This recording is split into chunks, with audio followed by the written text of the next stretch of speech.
और बिना कर्म के 1 मिनट रह भी नहीं सकता कोई।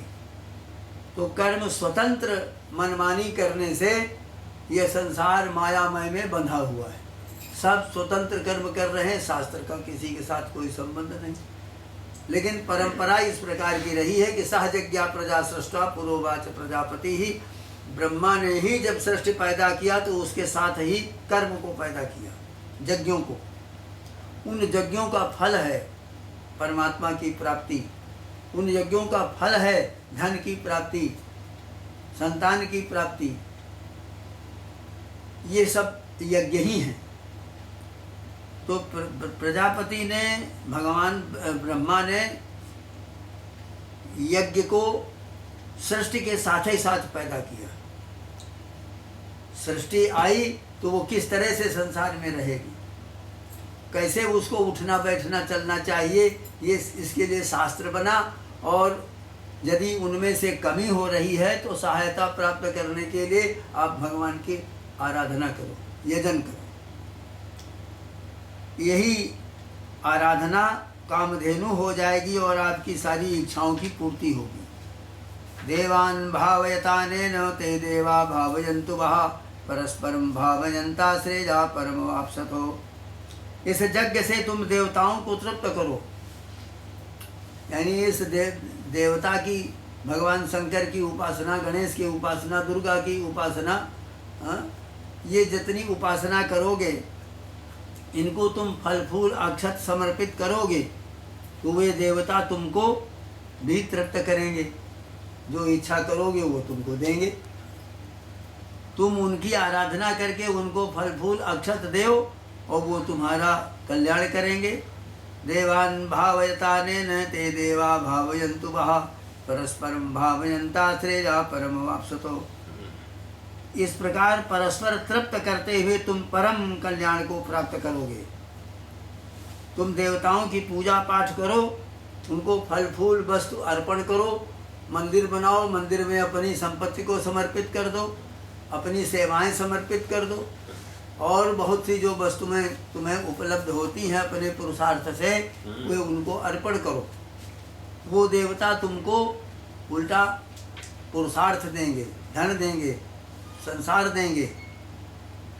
इस तरह से एक दूसरे का कल्याण करते हुए रहो। इष्टान भोगान हिवो देवा दास्यन्ते यज्ञभाविताः तैर्दत्ता न प्रदाजेभ्यो जो भुंक्ते स्तेन देवसः।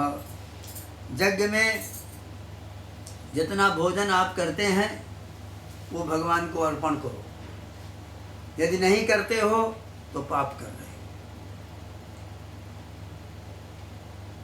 यज्ञ से भावित, यज्ञ से बचा हुआ जो धन है उसको अपने काम में लगाओ। यही बात भागवत में भी भगवान ने कहा था कि गाम दुग्ध दोहाम असतीं च भार्जाम। गाय जब दूध देना बंद कर दी तब उसको आपने दान किया तो वो क्या करे लेकर के। भार्या असती है, आपके प्रति निष्ठावान नहीं है, श्रद्धावान नहीं है, तो क्या हुआ, परिवार कैसे बनेगा आपका। धन है आपके पास में लेकिन अतीर्थीकृत है, भगवान को समर्पण करके और उससे लिया हुआ नहीं है। आप अपने लिए उस सब को सारा पुरुषार्थ लेकर के खा रहे हैं, पी रहे हैं, तो आप दोषी हो गए। अब उस धन को जिस तरह से आपने लिया है, पाया है, वो अपना फल करेगा। वाणी जो आपके पास हाथ पैर हैं, ये दूसरे के देहम पराधीन है, ये दूसरे के अधीन है। अब रह गई वाणी आपके पास है तो वाणी भी दिन रात आप बाहरी ग्रंथों को, शास्त्रों को, अखबारों को और इनको सबको पढ़ रहे हो, हमारी गाथा लीला कहीं गाई नहीं जाती। तो वो दुख को प्राप्त होता हुआ दुख ही के बीच में रहता है और दुख की ही रक्षा कर रहा है, ये वहाँ कहा गया। वही यहाँ कह रहे हैं कि यज्ञ से बचा हुआ यदि पदार्थ है, भगवान को अर्पण करके उसे भोजन करो। यह एक परंपरा है। थाली आ गई तो सबसे पहले भगवान को तो दियम वस्तु गोविंदे तुभ्यमेव समर्पयेत्। प्रभु आपकी वस्तु है, आपको अर्पित है, और प्रसाद रूप से हम खा रहे हैं। इस तरह से इष्टान भोगान हिवो देवा दास्यन्ते यज्ञभाविताः तैर्दत्ता न प्रदाजेभ्यो जो भुंक्ते स्तेन देवसः। तो भगवान की कृपा से ये तुमको सब मिला है, उनको बिना दिए हुए, और तुम अपने व्यवहार में ला रहे हो, तो तुम चोर हो, अस्तेन हो। यज्ञ श्रेष्ठाथिनाथन तो मुच्यन्ते सर्वकिल विषयी भुंजते ते तुगम पापादे पतन्ते आत्म कारणात्। वैश्वदेव यज्ञ किया जाता है, जिस जो ये अन्न बनता है, जो मिठाई बनती है, जो फल बनते हैं, हजारों कीड़े मकोड़े इनमें मरते हैं। इतना पाप करके एक ठो फल मिलता है। गेहूँ पैदा होता है, न मालूम कितने कछुआ और जीव कितने कटते हैं, तब जाकर वो आता है। रक्षा करो घुन लग जाता है, उनको निकालो सफा करो, वो भी मरते हैं। आटा रख कर लेते हैं, उसमें भी कीड़े पड़ जाते हैं। तो इस तरह से तमाम उसमें पाप होते हैं। उसके लिए वैश्वदेव बल वैश्वदेव यज्ञ बतलाया है शास्त्रों ने कि ये इतने देवता हैं, गोल गोल वो बना करके लकीर से खींच करके जल से, और उसमें से इन देवताओं का नाम ले करके अर्पण कर दो, और फिर उसे जो बचे उसको भोजन करो। ये सारे पापों को नाश करने वाला वो अन्न होता है। किंतु जो अपने ही लिए अन्न पाक किया, वो पापी पुरुष को पाप का ही भोग करता है, इसमें कोई और संदेह नहीं है। अन्नात् भवन्ति भूतानि, कहते कन्ननी पेषणी चुल्ली उदकुंभी चमार्जनी पंचसूना गृहस्थस्य ताभि स्वर्गम न विन्दति। ओखली, मूसल और चक्की और चूल्हा और जल का घड़ा और झाड़ू, इनसे पाप होता है। झाड़ू लगाओगे कितने जीव मरेंगे, ओखली से कूटोगे उसमें जीव मरेंगे, चक्की चलाओगे उसमें जीव मरेंगे, चूल्हा जलाओगे उसमें मरेंगे, जल का घड़ा रखोगे उसमें भी यही हालत है। तो 5 जीव हिंसा के स्थान हैं, इन्हीं के कारण स्वर्ग प्राप्त नहीं हो पाता। तो पंचसूनाकृत पाप को पंचयज्ञ किया जाता है, उससे वो दूर हो जाता है। अन्नात् भवन्ति भूतानि पर्जन्यादन्न संभवा, यज्ञात् भवति पर्जन्यो यज्ञः कर्मो समुद्भवः। अन्न से सारे प्राणी पैदा होते हैं, अन्न के बिना कोई रह नहीं सकता। अन्न से प्राणियों के शरीर बनते हैं, और वृष्टि होती है, अन्न की उत्पत्ति होती है। यज्ञ से वृष्टि होती है। अन्नात् भवन्ति भूतानि, अन्न से प्राणियों का शरीर बनता है, और बादल आता है, पानी बरसाता है, तो उससे अन्न पैदा होता है। और यज्ञ से, यज्ञ करने से मेघ बनते हैं। नहीं तो ये मेघ इस तरह नहीं बनेंगे, कहीं अधिक वृष्टि हो जाएगी, कहीं एकदम सूखा पड़ जाएगा, कहीं विद्युतपात होगा, इन सबों से आदमी का विनाश होगा। तो अन्नात् भवन्ति भूतानि पर्जन्यादन्न संभवा, यज्ञात् भवति पर्जन्यो यज्ञः कर्मो समुद्भवः। अन्न से प्राणियों के शरीर बनते हैं, और वृष्टि से अन्न होता है, और यज्ञ से वृष्टि होती है, और ये यज्ञ जो है वो कर्म से उत्पन्न होता है। कथम ब्रह्मोद्भवम विद्ये ब्रह्माक्षर समुद्भवम, तस्मात् सर्वोगतम ब्रह्मोस नित्यम यज्ञे प्रतिष्ठितम। कर्म को तुम ब्रह्म वेद से प्रमाणित मान लो। वेद अक्षर जो है अविनाशी परमात्मा से पैदा हुआ है। वेद का अक्षर उस अविनाशी परमात्मा से पैदा हुआ है। अतः सर्व प्रकाशक और अविनाशी वेद यज्ञ में प्रतिष्ठित है। बिना वेद के यज्ञ नहीं होता। एवं प्रवर्तितं चक्रम नानुवर्तयति हयः, अघायुरिन्द्रिया रामो मोघम पार्थो सजीवति। परमेश्वर से वेदों का आविर्भाव, कर्म का परिज्ञान और उनका अनुष्ठान, इतनी बातें मिलती हैं वेदों से। वेदों से परमेश्वर से वेद हुआ, वेद से कर्म हुआ, कर्म का ज्ञान, कर्म ज्ञान का अनुष्ठान किया गया। तो परमेश्वर के द्वारा प्रवर्तित ये चक्र जो है अनुवर्तन नहीं करता। हे पार्थ, ये है अघायुरिंद्रियारामो मोघम पार्थ सजीवति। पाप जीवन और इंद्रियाराम पुरुष व्यर्थ ही जी रहा है, जो केवल इंद्रियों का पोषण कर रहा है, खाना पीना और आराम करना यही केवल कर रहा है, वो पाप ही कर रहा दिन रात। जस्त्वात्मरतिरेव स्यात् आत्मतृप्तश्च मानवः, आत्मन्येव च संतुष्टा तस्य कार्यं न विद्यते। जो पुरुष आत्मा से ही रीति प्रीति रखता है, आत्मा में तृप्त रहता है, आत्मा में ही संतुष्ट होता है, उसके लिए कोई कार्य संसार में नहीं रह जाता। नैव तस्य कृतेनार्थो न कृते नेह कश्चन न चास्य सर्वभूतेषु कश्चिदर्थव्यपाश्रयः। उस आत्मा राम पुरुष का कर्म करने से कोई प्रयोजन नहीं है और कर्म न करने से भी कोई प्रयोजन नहीं है।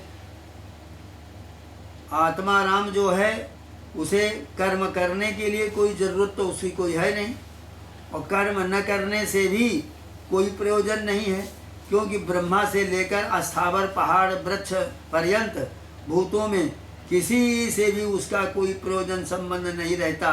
नैव तस्य कृतेन अर्थो न कृते नेह कश्चन न च अस्य सर्वभूतेषु कश्चित् अर्थ व्यपाश्रयः।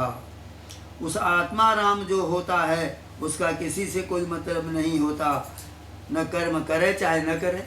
जब आत्मनिष्ठा हो जाए तब तो उस समय पर ज्ञान की भूमि आ जाती है। शुभ इच्छा ज्ञान भूमि शुभेच्छाख्या प्रथमा परिकीर्तिता। ज्ञान भूमि पहले पैदा होती है, शुभ इच्छाएं उसके अंदर पैदा होंगी, फिर विचारणा विचार करना ये दूसरी इच्छा होगी, फिर तीसरी होगी तनुमानसा अपने तन के शरीर के समान दूसरे को समझना, फिर सतोगुण की फिर आपत्ति सतोगुण उत्पन्न होकर आएगा, ततो असंशक्ति ही फिर असंशक्ति त्याग आ जाएगा, फिर पदार्था भावनी आएगी। प्रत्येक पदार्थ में हम भाव नहीं करते, हमें मिले चाहे न मिले, भोजन मिल जाए तो ठीक है, न मिले तो नहीं, पानी मिले तो ठीक है, नहीं मिले तो नहीं मिले। इस तरह से पदार्था भावनी या छठवीं ज्ञान की भूमिका है, और सप्तमी है जो तुर्यगा है। सातवीं भूमिका ज्ञान की जो है वो तुर्यगा, यानी उस पदार्था भावनी सातवीं है और तुर्यगा चौथी कही गई है। वो बहुत श्रेष्ठ होती है, उसको प्राप्त करना बड़ा कठिन है। तो चतुर्थी भूमिका ज्ञानम वो तुर्यगा क्या है, वो है ज्ञान। तीसरा शिव साधनम पुरा, और तीन जो है वो साधनाएं हैं। और जीवन मुक्ति अवस्था जो है ये तीन के बाद में आती है। तस्मात् असक्तः सत्यं कार्यं कर्म समाचरो असक्तो जाचरण कर्म परमाप्नोति पुरुषः। इसलिए असक्त होकर के किसी कामना से रहित होकर के कर्म करो, कर्म में बंधो नहीं, आसक्ति छोड़ दो। असक्तो जाचरण कर्म परमाप्नोति पुरुषः। और आसक्ति फल की कामना से रहित होकर निरंतर अवश्य कर्तव्य कर्मों का पालन करो। फल की कामना से रहित होकर कर्म करने वाला पुरुष मोक्ष को प्राप्त कर लेता है। कर्मणैव संसिद्धि मास्थितो जनकादयः लोक संग्रामे वापि संपश्यन् कर्तुमर्हसि। जनकादि क्षत्रिय विद्वानों ने कर्म के द्वारा ज्ञान निष्ठा प्राप्त किया, और लोक संग्रह पर दृष्टि रखकर भी तुमको कर्म करना चाहिए। शरीर संसार में बुद्धि रखते हुए भी कर्म छोड़ा नहीं जा सकता। दद्दाचरते श्रेष्ठा तत्तदेवेतरो जनाः सदत् प्रमाणं कुरुते लोकस्तदनुवर्तते। श्रेष्ठ पुरुष जो आचरण करते हैं दूसरे लोग उन्हें देख करके उसका आचरण करते हैं, वही प्रमाण हो जाता है, उसी से संसार चलता है। एक दूसरे वयोवृद्ध के क्या आचरण हैं उनकी तरफ लोग देखते हैं। लोक में भी अपने स्वार्थ के लिए भी ये देखना पड़ता है कि अमुक राजा ने क्या किया है, अमुक अधिकारी ने कौन कौन सी जगह क्या क्या किया है, तो उसका अनुसरण लोग करते हैं। न मे पार्थास्ति कर्तव्यम त्रिषु लोकेषु किंचन नानवाप्तमवाप्तव्यम वर्तते वच कर्मणि। हे पार्थ, तीनों लोकों में मेरा कोई कर्तव्य शेष नहीं है, क्योंकि कोई ऐसा अप्राप्त फल नहीं है जो मुझे पाना हो, फिर भी मैं कर्म करता हूँ। यदि ध्येयं न वर्तेजुं जातु कर्मणि अतंद्रिताः मम वर्तमानो वर्तन्ते मनुष्याः पार्थ सर्वशः। यदि हम ऐसा नहीं करेंगे, आलस से रहित होकर मैं कर्म न करूं, तो मनुष्य सर्वज्ञ मेरे ही मार्ग का अनुसरण करने लग जाएंगे। इसलिए हमको संसार में दूसरों को शिक्षा देने के लिए कर्म करना पड़ता है। तो ज्ञानी पुरुष ज्ञान निष्ठा आ जाती है, उसके पश्चात भी वो कर्म नहीं छोड़ता। जब तक शरीर है तब तक सत्कर्म ही करते रहो। संन्यास लेने पर कोई भगवान की किसी देवता की पूजा करने का अधिकार नहीं है। मूर्ति को स्नान कराने का अधिकार नहीं होता, लेकिन वो दूसरों को दिखलाने के लिए स्वयं करता है कि हम करेंगे तो दूसरे हमारे को देख करके करेंगे। यदि ध्येयम न वर्तेजुम जातु कर्मणि तंद्रिताः मम वर्तमान वर्तन्ते मनुष्या पार्थ सर्वसाः। हे पार्थ, संसार के लोग मेरे ही मार्ग का अनुसरण करने लगेंगे यदि मैं कर्म नहीं करूँगा तो उत्सेदेयूरि में लोका न कुर्जां कर्म चेदहम शंकर सच कर्ता स्यात् उपहन्यामि मा प्रजाः। यदि मैं कर्म न करूं तो ये लोक नष्ट हो जाएं, मैं वर्ण संकर्ता का कर्ता हो जाऊंगा और फिर समस्त प्रजा का नाश हो जाएगा। सक्ता कर्मणि अविद्वांसो यथा कुर्वन्ति भारत कुर्जात् विद्वांस तथा सक्तश्चकेर कुरुलोक संग्रहम। हे भारत, कर्तृत्व का जो अभिमान है और फलाभिसंधि, फल प्राप्त करना, और हमने ये कर्म किया है ये हमको फल होना चाहिए, इससे क्या होता है, कर्म में अभिनिविष्ट विद्वान जिस प्रकार कर्म करते हैं उसी प्रकार लोक संग्रह के विद्वान आसक्त होकर कर्म करें। यानी कर्म में आसक्ति का परित्याग ही सबसे ज़्यादा महत्वपूर्ण है, वही बात यहाँ बतला रहे हैं। और न बुद्धिभेदम जनेत अज्ञानाम कर्म संगिनाम, जो कर्म में लगे हुए हैं अज्ञ हैं उनके अंदर बुद्धिभेद मत करो, उनको कर्म में लगे रहने दो। जो सयेत सर्वकर्माणि विद्वान युक्ता समाचरण। संपूर्ण कर्म सब प्रकार से प्रकृति और माया के गुणों द्वारा किए जाते हैं, किंतु अहंकार से जिसका आत्मा अंतःकरण मूढ़ है अत्यंत, वो पुरुष मैं करता हूँ ऐसा मानता रहता है। तो प्रकृति क्रियमाणानि गुणैः कर्माणि सर्वशः अहंकार विमूढ़ात्मा कर्ता हम इति मन्यते। अहंकार से विमूढ़ हो करके ये अपने को कर्ता मान लेता है कि मैंने इतना बड़ा काम किया, घर बनाया, जमीन बनाई, इतने सब कुछ किया।